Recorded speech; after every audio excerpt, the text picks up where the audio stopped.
La Misión Nacional Colombiana y la Iglesia Betania de la Reforma Labranza de Dios presentan su programa Estudiemos la Biblia, con la dirección de Leonel y Bélgica Ortiz. Este es un programa para profundizar en las verdades de Dios. Estudiemos la Biblia, con un enfoque de la Iglesia Reformada en Colombia. Este es su programa Estudiemos la Biblia. Invita la Misión Nacional Colombiana y la Iglesia Betania de la Reforma Labranza de Dios. Con la ayuda de Dios vamos a iniciar este programa, este estudio bíblico, basados en la certeza de que toda la Biblia, toda la Escritura es inspirada por Dios y útil para enseñar, para redarguir, para corregir, para instruir en justicia, a fin de que el creyente, el hombre de Dios, la mujer de Dios, sean enteramente equipados, preparados, listos, maduros para toda buena obra.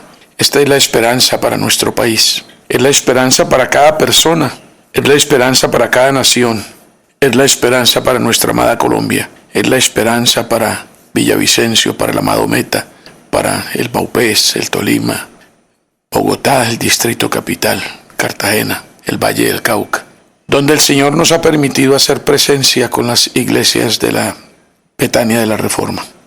Que el Señor nos ayude para que las personas entiendan que la voluntad de Dios es que se reúnan en comunidades locales, cerca a sus casas, a sus residencias, a sus viviendas, en sus municipios, en sus veredas, para adorar juntos, para andar en unanimidad, como una sola alma, como un solo espíritu. Así como Cristo es uno, como Dios es uno, como la fe es una, como el Espíritu es uno. Necesita vincularse a una iglesia, necesita vincularse a un grupo de personas que creen lo mismo y saben lo mismo. Encomendémonos ahora al Señor como siempre lo hacemos para que nos bendiga y nos ayude durante la exposición y lectura de su bendita palabra. Padre celestial, santifícate a ti mismo en esta hora, en este tiempo que pasemos estudiando tu bendita palabra. Bendice a cada uno de los que participen de este estudio y muy especialmente de los que estudian con responsabilidad, con seriedad, con dedicación y con piedad en sus corazones y en sus mentes. Padre, ayúdanos a exponer tu palabra con fidelidad y a leerla con sentido, con gracia, para que todos los que nos acompañan en este tiempo sean edificados y tú seas glorificado en primer lugar y Cristo exaltado. Te pedimos todas estas cosas en el precioso nombre de nuestro Señor Jesucristo. Amén. Evangelio de San Juan, capítulo 16, versículos 1 al 6. Estas cosas os he hablado para que no tengáis tropiezo. Os expulsarán de las sinagogas, y aún viene la hora cuando cualquiera que os mate pensará que rinde servicio a Dios. Y harán esto porque no conocen al Padre ni a mí. Mas os he dicho estas cosas para que cuando llegue la hora os acordéis de que ya os lo había dicho. Esto no os lo dije al principio, porque yo estaba con vosotros. Pero ahora voy al que me envió, y ninguno de vosotros me pregunta, ¿a dónde vas? Antes, porque os he dicho estas cosas, tristeza ha llenado vuestro corazón. En la porción que ustedes acaban de escuchar, muy claramente se nos está hablando de un anuncio, de una advertencia profética de persecución. La Iglesia del Señor, la Biblia, siempre han sido perseguidas a través de todos los siglos y en todos los tiempos, desde el principio hasta el día de hoy. Pero esto es natural, esto es normal, dada la naturaleza humana caída, la enemistad del hombre con Dios, contra Dios. Y por eso el Señor Jesucristo se cuidó de advertir muy claramente, muy puntualmente a todos sus discípulos. Nuestro Señor Jesucristo, al dar a sus discípulos la noticia de que experimentarían y tendrían tribulaciones, se propuso que el terror no fuera una sorpresa para ninguno de sus discípulos, para ninguno de nosotros, los que creemos en Él como Mesías, como Salvador, como Redentor, como Hijo de Dios, enviado por el Padre para el perdón de los pecados de todo su pueblo.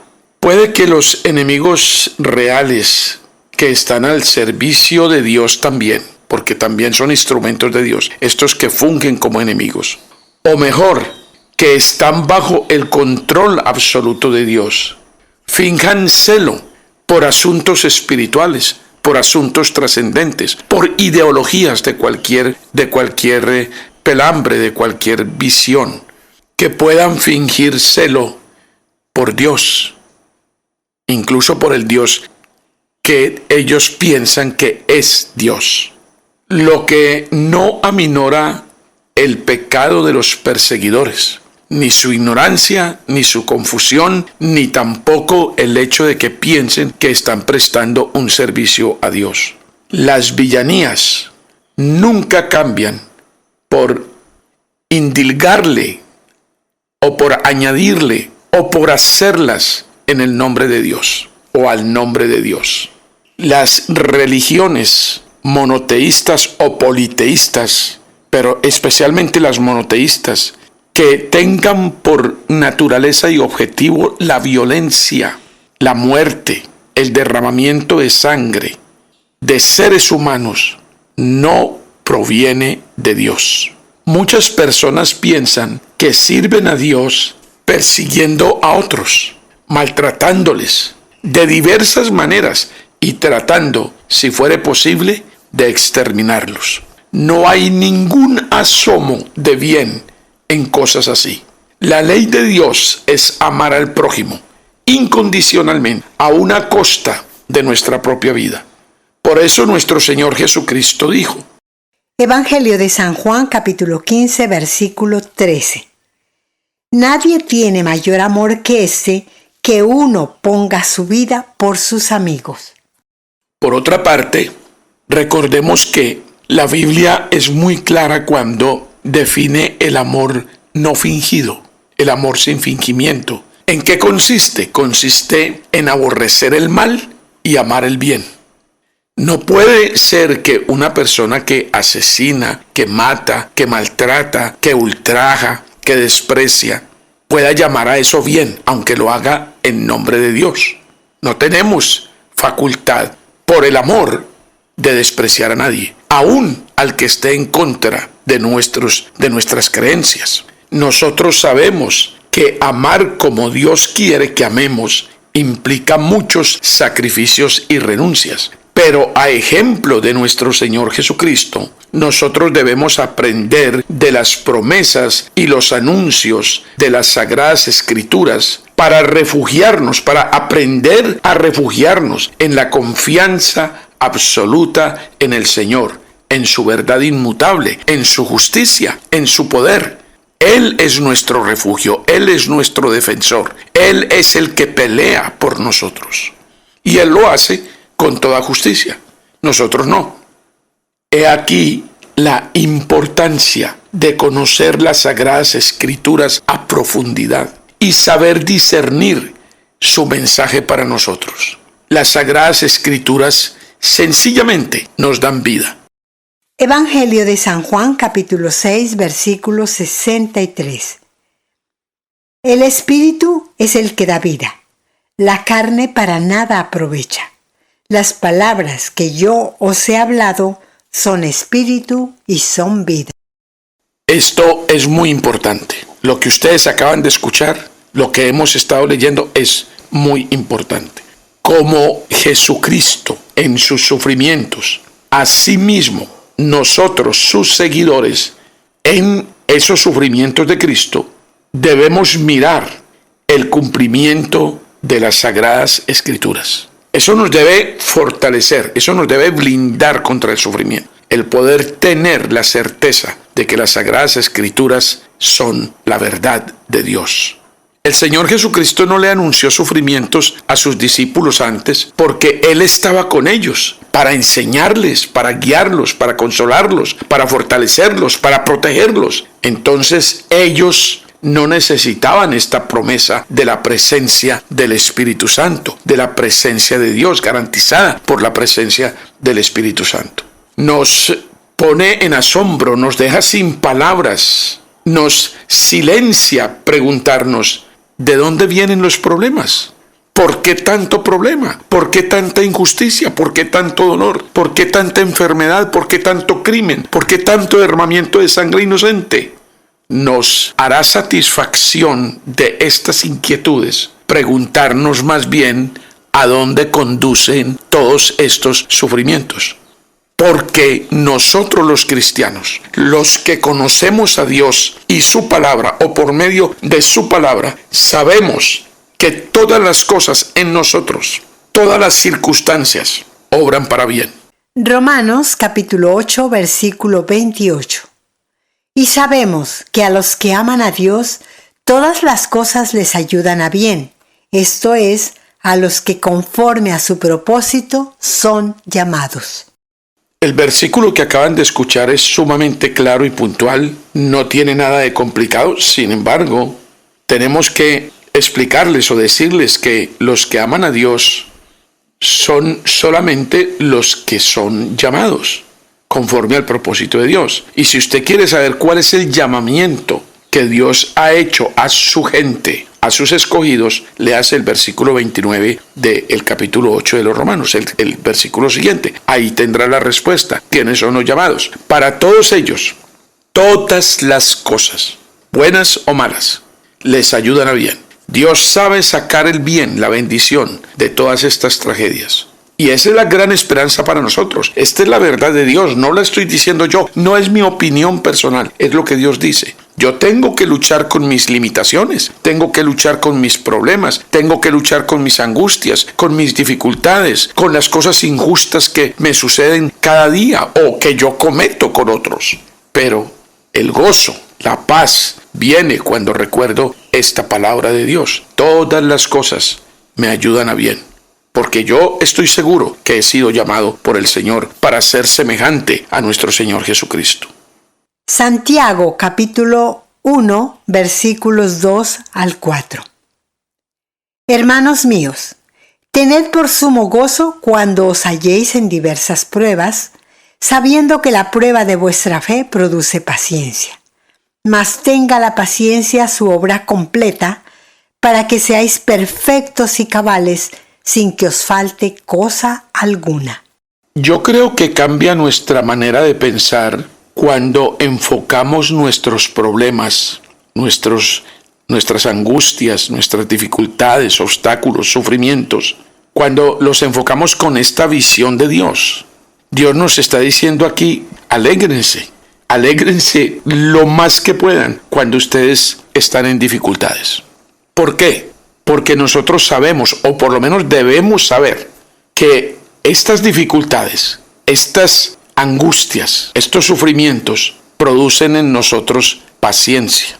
Mucha gente confunde la paciencia con el buen genio, con el buen carácter, suave, afable, alegre, dicharachero. No, la paciencia es soportar, la paciencia es perseverar a pesar de las dificultades, los dolores, las angustias, las cosas oscuras, los momentos de confusión, los momentos apremiantes de la vida.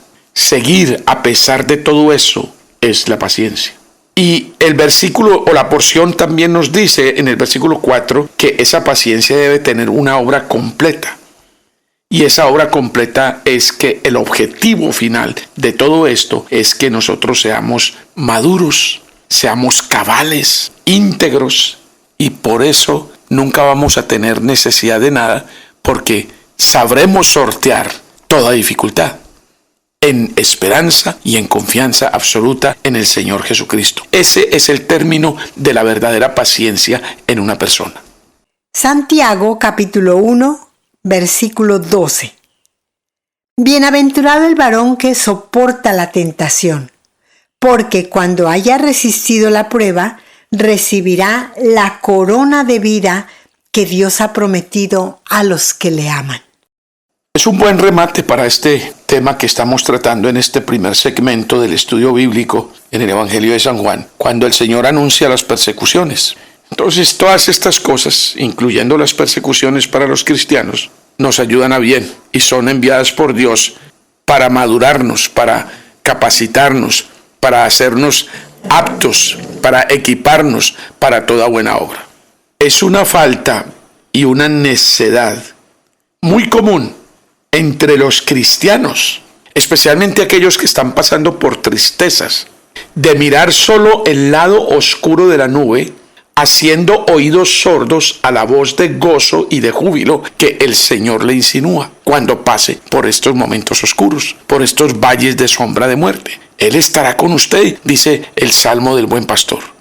Lo que llenó de pena los corazones de los discípulos en el pasaje de San Juan era un afecto demasiado grande por esta vida presente. Lo mismo nos ocurre a nosotros. Nosotros no somos distintos a los discípulos del Señor Jesucristo. Nosotros somos tan humanos como ellos y ellos como nosotros. Estamos muy aferrados a esta vida. Estamos muy pendientes de esta vida. Tenemos los ojos puestos solo en lo temporal o en lo que otros llaman lo material. Pero mis queridos estudiosos, nada obstaculiza más nuestro gozo en Dios que el amor a esta vida, el amor a lo temporal, el amor a lo del mundo, el amor a lo del planeta Tierra y la tristeza del mundo que viene con estas cosas, que viene con este amor a lo temporal, a lo terrenal, a lo material. Por eso sufrimos. Y eso es lo que nos angustia. Hay que comenzar a mirar la vida de otra manera. Hay que comenzar a mirar la nube desde otro punto de vista, de una altura mayor donde ya el sol está brillando. Eso solo lo logramos con la gracia de Dios y con el estudio juicioso de las benditas palabras inspiradas que están en la Biblia. Santiago capítulo 4 versículo 4. Oh almas adúlteras, ¿no sabéis que la amistad del mundo es enemistad contra Dios? Cualquiera pues que quiera ser amigo del mundo se constituye enemigo de Dios. Usted tiene que convencerse de una vez por todas, y espero que el Espíritu Santo lo convenza, de que esta vida no tiene valor. Esta vida no es la vida. Este planeta no es nuestro fin, no es nuestra meta, no es lo que se nos ha prometido, no es la estabilidad para nosotros por la eternidad. Esperamos cosas diferentes, esperamos cosas nuevas, esperamos una nueva creación, cielos nuevos y tierra nueva, donde more la justicia. Si todo tu afecto se vuelca para estas cosas temporales, pasajeras, que se van a destruir y se van a acabar, pues quiere decir que no has entendido el valor que tienen las cosas del más allá. Las cosas que nos esperan, las promesas del Señor, la mansión en el cielo nuevo y la tierra nueva, donde solo mora la justicia. Nosotros los cristianos debemos ser muy cuidadosos con todos estos temas de las Sagradas Escrituras que nos advierten de toda clase de peligros para nuestra alma. Debemos evitar la liviandad y la indiferencia frente a lo que Dios nos dice y nos enseña. Hay gracia disponible para todos y en sobreabundancia, pero no olvidemos jamás que la gracia no es licencia para pecar. No se trata de una gracia barata, se trata de la comprensión correcta de lo que es el verdadero evangelio de nuestro Señor Jesucristo. Que la maravillosa gracia dada a todos nosotros los hijos de Dios no nos lleve a pensar que estamos facultados para proceder como nosotros querramos. Recuerden que hay una exhortación muy clara en las Sagradas Escrituras que debemos ser hallados buenos y fieles mayordomos de la multiforme gracia del Señor. Administradores, todo me es lícito, dice la Escritura, pero no todo me conviene. Todo me es lícito, pero no todo me edifica. Solo me conviene vivir para la gloria de Dios. Solo me edifica una verdadera unión con Cristo. Esto debe quedarnos claro y debe quedarle claro a cualquier persona. ¿Cómo logramos esto? Si necesita más información, contáctenos y con gusto le ayudamos. Busque una persona madura que practique el cristianismo en su comunidad, en su localidad y busque ayuda, busque consejo, busque dirección. Pero debe entender lo que realmente Dios le está proponiendo, lo que Dios le enseña, lo que Dios le ordena en su palabra. Lo más importante es que el Espíritu Santo le convenza que solo debe creer y practicar lo que la Biblia dice, nada más, la sola Escritura. Evangelio de San Juan, capítulo 16, versículos 7 al 15. Pero yo os digo la verdad. Os conviene que yo me vaya, porque si no me fuera, el Consolador no vendría a vosotros, mas si me fuere, os lo enviaré. Y cuando Él venga, convencerá al mundo de pecado, de justicia y de juicio. De pecado, por cuanto no creen en mí. De justicia, por cuanto voy al Padre y no me veréis más. Y de juicio, por cuanto el príncipe de este mundo ha sido ya juzgado. Aún tengo muchas cosas que deciros, pero ahora no las podéis sobrellevar. Pero cuando venga el Espíritu de verdad, Él os guiará a toda la verdad, porque no hablará por su propia cuenta, sino que hablará todo lo que oyere, y os hará saber las cosas que habrán de venir. Él me glorificará, porque tomará de lo mío y os lo hará saber. Todo lo que tiene el Padre es mío, por eso dije que tomará de lo mío y os lo hará saber.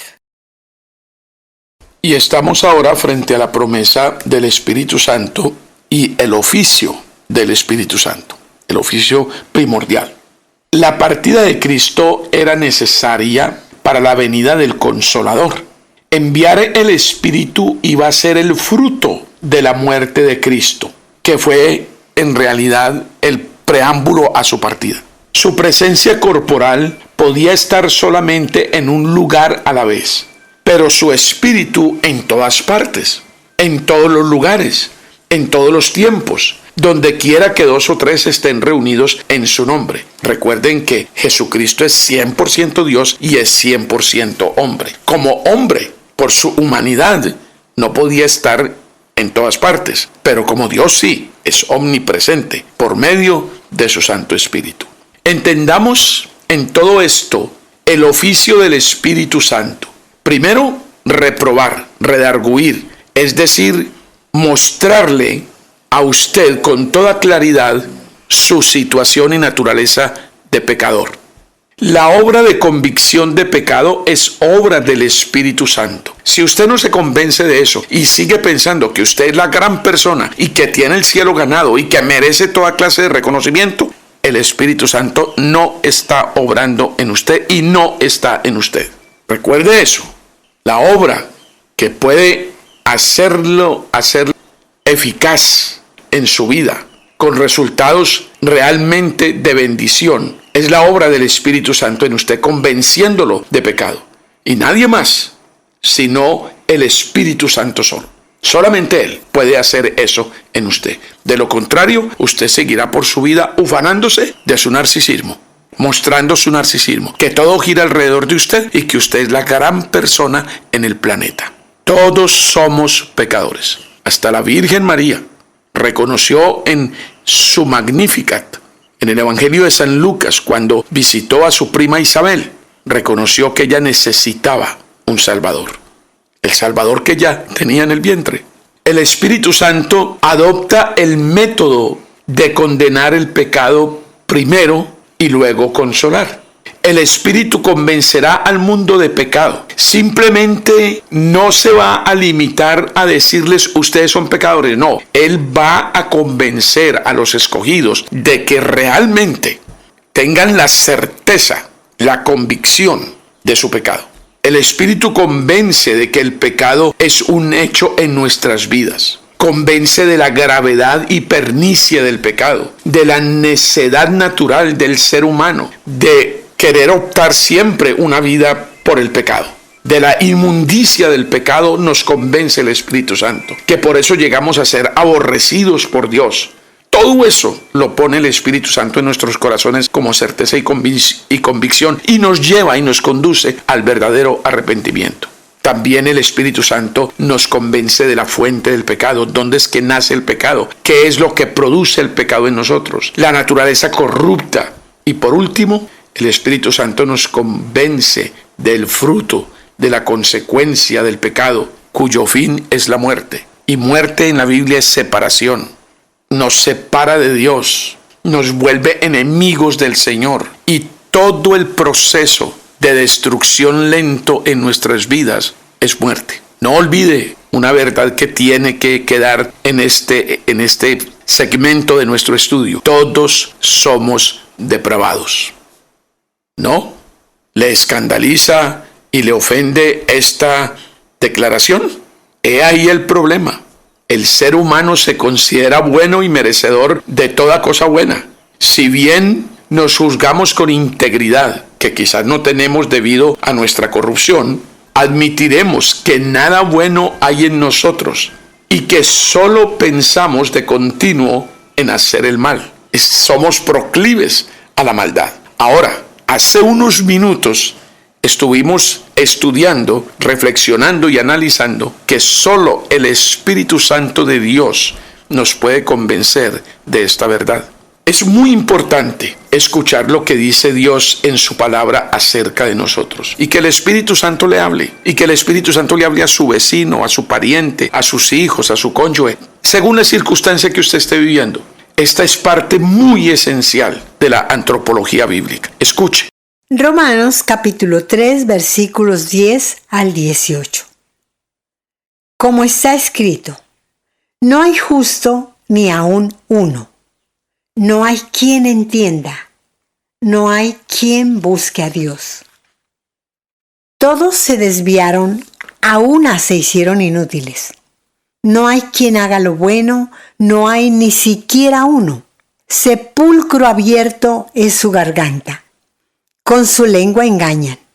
Veneno de áspides hay debajo de sus labios. Su boca está llena de maldición y de amargura. Sus pies se apresuran para derramar sangre. Quebranto y desventura hay en sus caminos, y no conocieron camino de paz.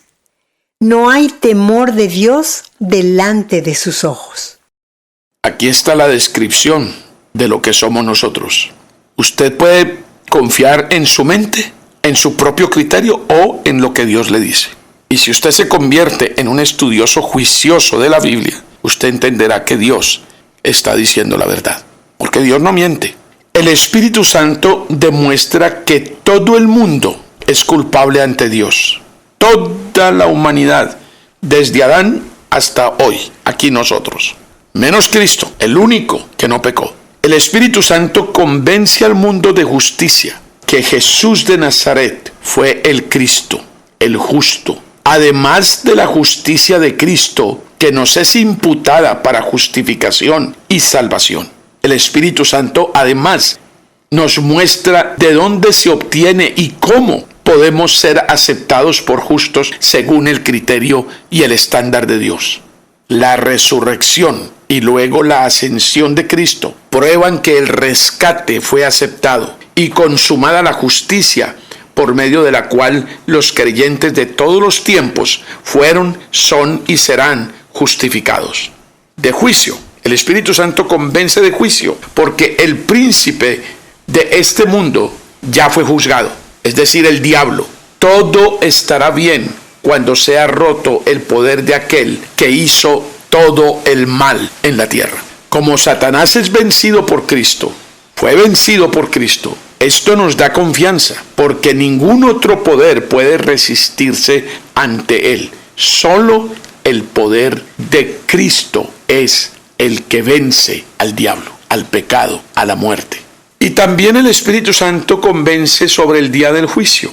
La venida del Espíritu Santo es una ventaja indecible para los discípulos de Cristo. El Espíritu Santo es nuestro guía, no solo para mostrarnos el camino, sino para ir con nosotros con ayudas e influencias continuas para que podamos mantenernos en ese camino. Ser guiados a una verdad es más que conocerla apenas. Hermanos, no Viva satisfecho de lo que usted ya sabe. El conocimiento es eterno, es infinito. Siga aprendiendo más. Medite en la palabra de día y de noche, como dice el Salmo 1. No es tener la noción de esa verdad tan solo en nuestra cabeza, sino deleite en lo que se aprende, en lo que se sabe. Es tener una manera de saborear su gusto y su poder en nuestros corazones. El Espíritu Santo enseñará toda la verdad sin retener nada que sea provechoso, porque mostrará cosas venideras. Él es el consolador. Él estaba prometido para consolar a los discípulos que estaban desazonados con los acontecimientos de la muerte del Señor Jesucristo. Él nos consuela hoy también. Él satisface nuestras dudas, nuestras inquietudes.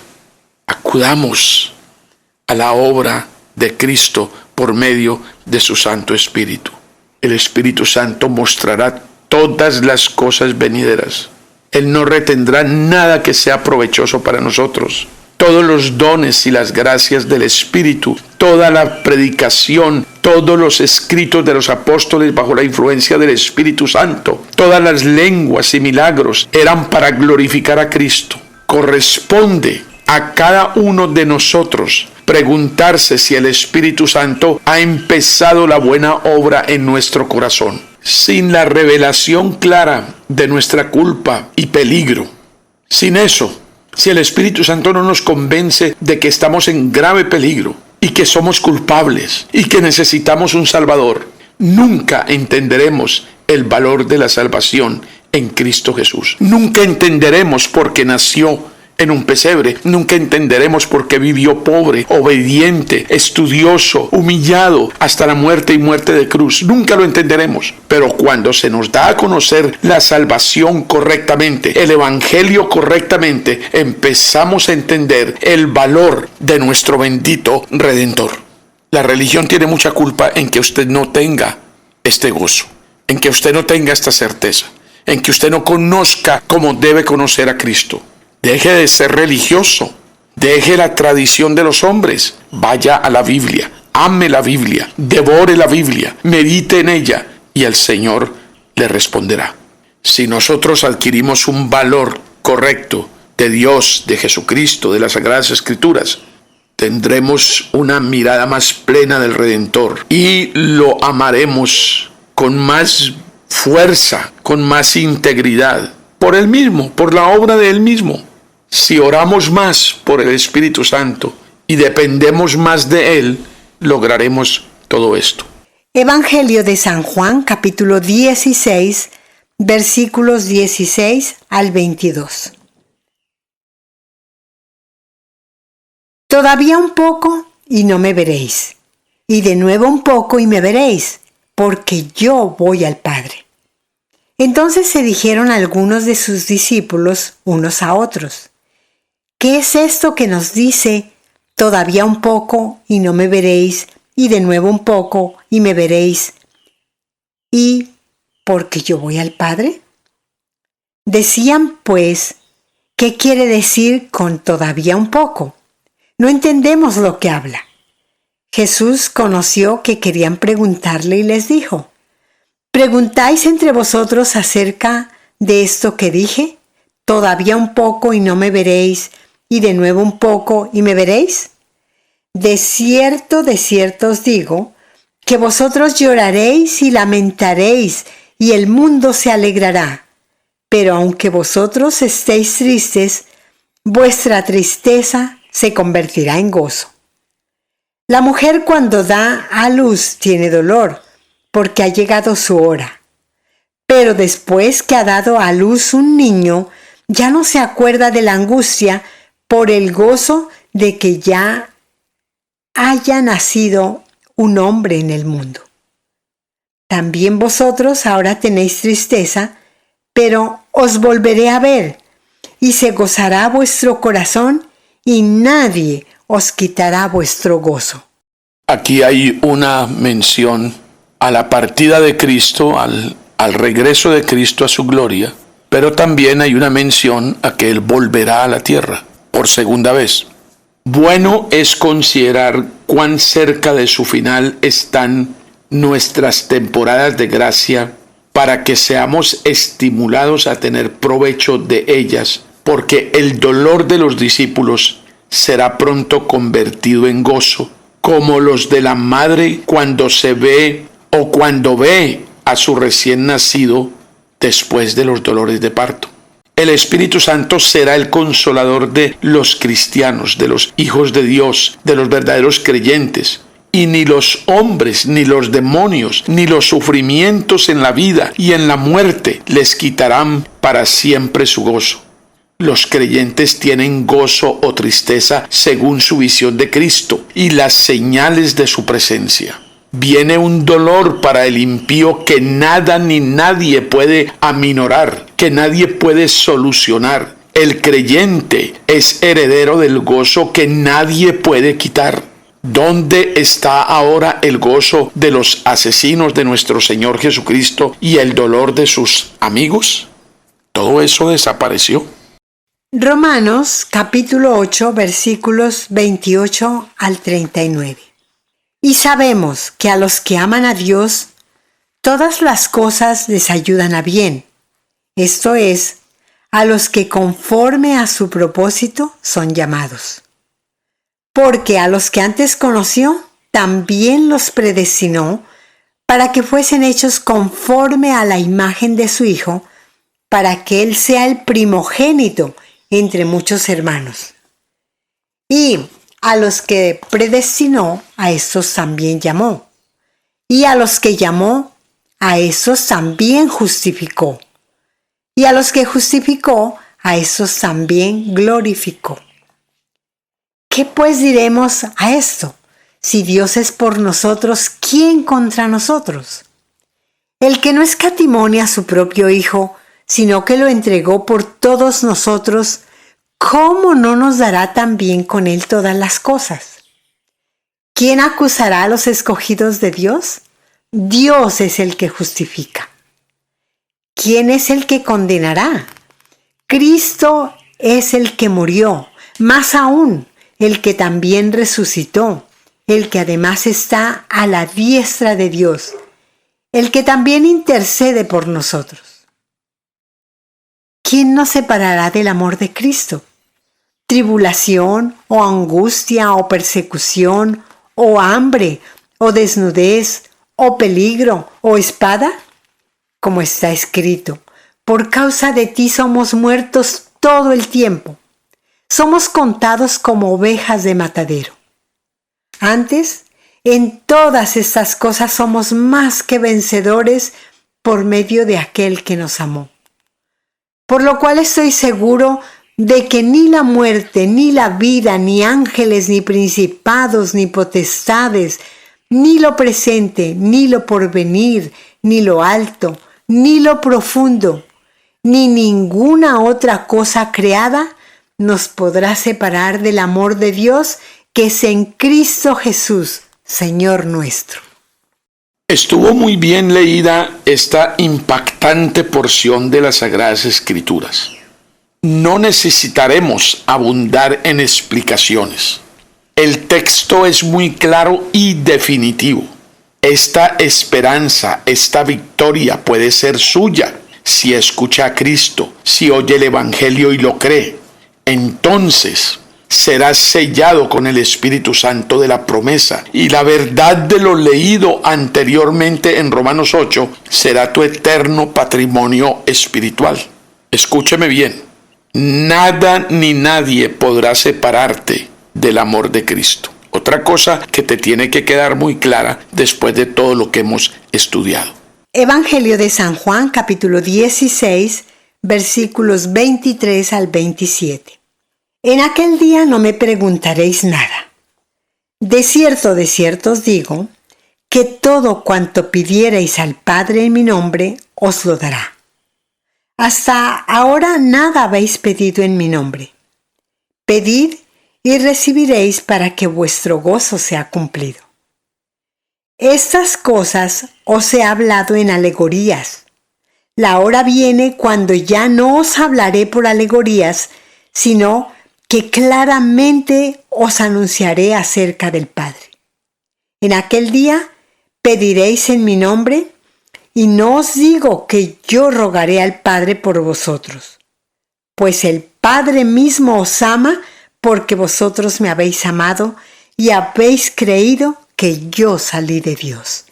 No dejen de ver en la lectura anterior, en lo que escucharon anteriormente, esa exhortación a orar. Pedirle al Padre muestra la percepción. Orar, el hecho de estar en comunicación con Dios, muestra la percepción, la convicción y la certeza de las necesidades espirituales y el deseo de bendiciones espirituales con el convencimiento de que deben obtenerse solo de Dios.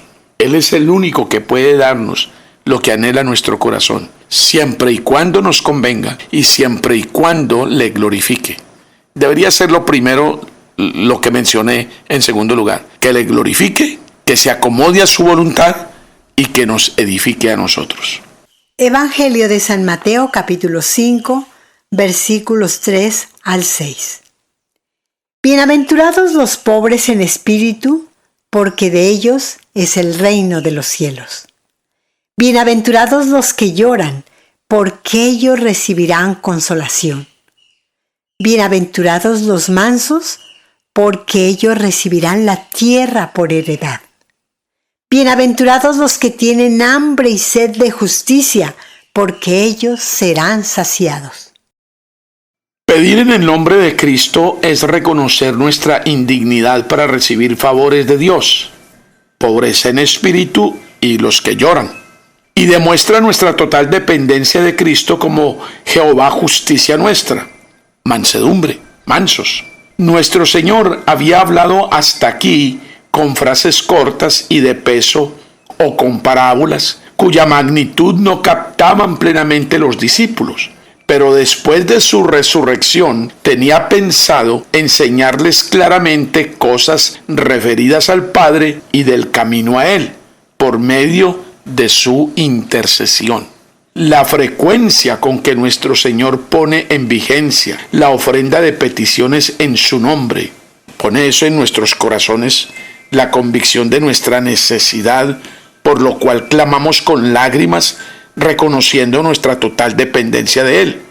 Entonces, cuando el Señor pone en vigencia la ofrenda de peticiones, eso nos señala, nos indica que el gran fin de la mediación de Cristo es imprimir en nosotros el profundo sentido de nuestra pecaminosidad y del mérito y poder de su muerte, por lo cual tenemos acceso a Dios. Por ende, también se puede contemplar aquí el propósito de que clamemos con lágrimas, aceptemos nuestra incapacidad humildemente y la necesidad de Él.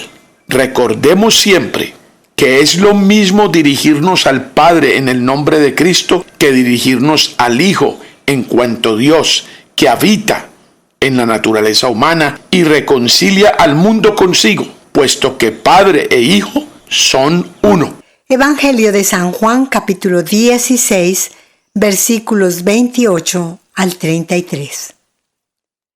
Salí del Padre y he venido al mundo. Otra vez dejo el mundo y voy al Padre. Le dijeron sus discípulos: He aquí, ahora hablas claramente y ninguna alegoría dices.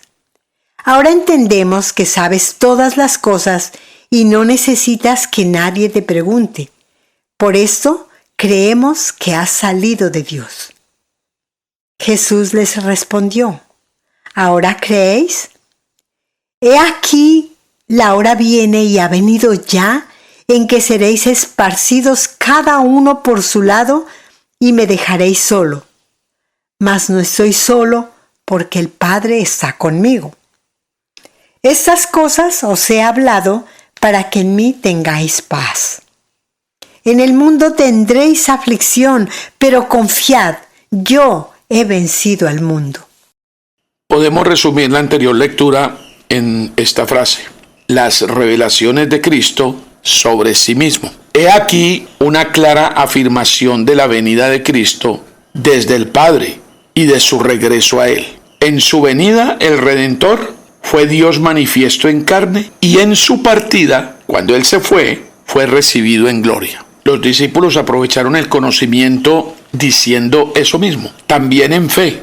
Ahora estamos seguros. Sí, no conocían su propia debilidad. Cuando conocemos nuestra propia debilidad, viene fortaleza, el poder de Dios en nosotros. Ese es el principio. La naturaleza divina no desertó de la naturaleza humana, pero la sostuvo y dio consuelo y valor a los sufrimientos de Cristo. Mientras tengamos la presencia favorable de Dios, estamos felices y debemos estar tranquilos, aunque todo el mundo nos abandone, aunque todo el mundo nos aborrezca y nos persiga. Esta es la gran idea de todo este estudio hoy.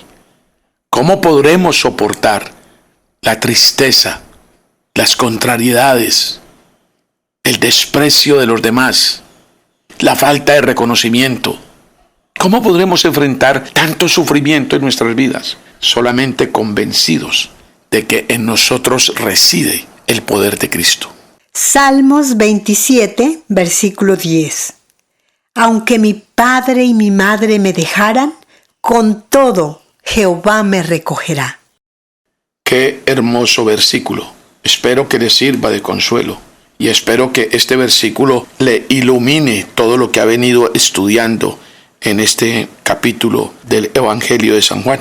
La paz en Cristo es la única paz verdadera. Los creyentes la tenemos en Cristo solamente. En Cristo solamente. ¿Quieres la paz? ¿Quieres una paz verdadera? A pesar de que todo se derrumbe a tu alrededor, ¿quieres una paz? Solo Cristo la da. Solo Cristo. Evangelio de San Juan, capítulo 14, versículo 27. La paz os dejo, mi paz os doy. Yo no os la doy como el mundo la da. No se turbe vuestro corazón, ni tenga miedo. A través de Él, de Cristo, tenemos paz con Dios. Y así, en Él, en Cristo, tenemos paz en nuestra mente y en nuestras emociones. Romanos, capítulo 5, versículo 1. Justificados pues por la fe, tenemos paz para con Dios por medio de nuestro Señor Jesucristo. Y en este momento es muy oportuno para todos nosotros que recordemos lo siguiente. Colosenses capítulo 1 versículo 20.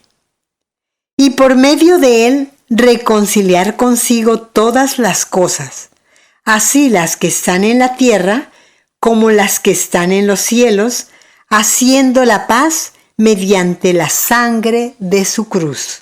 Debemos animarnos porque Cristo ha vencido al mundo ante nosotros, ante nuestros ojos. Eso lo podemos decir los que hemos creído de verdad. Pero mientras pensemos que resistimos, cuidemos de no caer. Mantengamos con los ojos abiertos, siempre pegados de la Escritura y de la oración. No sabemos cómo debemos actuar y entramos en tentación. Estemos alertas, estemos con los ojos abiertos, puestos en las Escrituras, escudriñando, meditando y orando sin cesar para que no seamos dejados solos. Evangelio de San Marcos, capítulo 14, versículo 38. Velad y orad para que no entréis en tentación. El espíritu a la verdad está dispuesto, pero la carne es débil. Y hasta aquí, mis queridos seguidores, estudiosos de la Biblia, estaremos juntos en este día, en esta semana. Espero que pueda dividir este estudio en porciones y lo estudie con seriedad, con amor, con responsabilidad. Lo único que aprendemos es ayudarlo para que conozca más, para que aprenda cómo estudiar la Biblia, para que se familiarice con la reflexión, la meditación en la palabra de Dios. Si necesita ayuda, contáctenos. No se le olvide que usando la aplicación WhatsApp, usted nos puede contactar y le contestaremos con todo el gusto. Lo ayudaremos en lo que sea. 311-480-9545. 848-4052.